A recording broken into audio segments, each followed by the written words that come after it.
Hello, this is Ron Paul with your weekly update from Monday, August 30th. A tragically stupid war comes to a tragic end.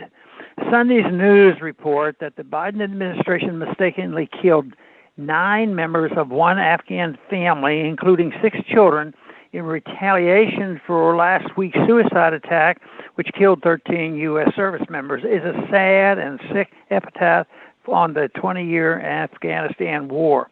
Promising to get tough on ISIS, which suddenly reemerged to take responsibility for the suicide attack, the most expensive military and intelligence apparatus on earth appears to have gotten it wrong again.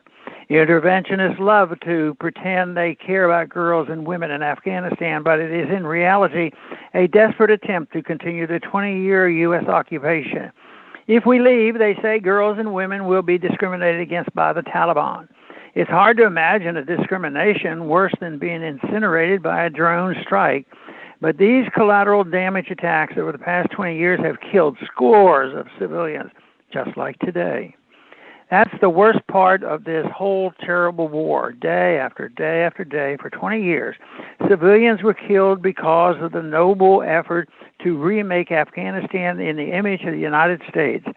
But the media and the warmongers who call the shots in government and the private military industrial sector could not have cared less.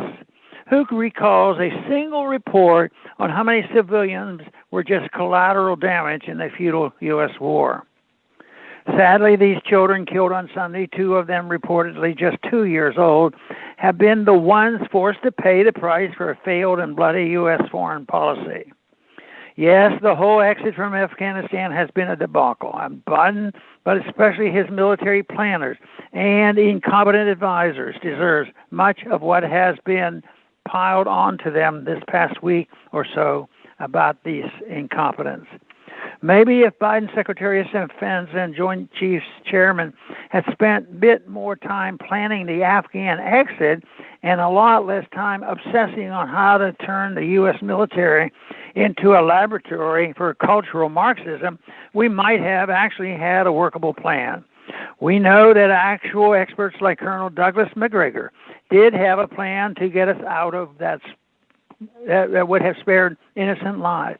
But because this decorated U.S. Army veteran was tainted by his service in the previous administration, service that was solely focused on how to get out of Afghanistan safely, he would not be consulted by the Pentagon's woke top military brass. Trump also should share some of the blame currently being showered on Biden. He wanted to get out years ago, but never had the courage to stand up to the also incompetent generals and experts he foolishly hired to advise him. Similarly, many conservatives, especially neoconservatives, are desperate to attack Biden, not for how he got out of Afghanistan, but for the fact that he is getting us out of Afghanistan. That tells you all you need to know about how profitable war is to the warmongers. I've always said, we just marched in, we can just march out, and I stand by that view. Yes, you can just march out of these idiotic interventions, but you do it and use a map. Thanks for listening.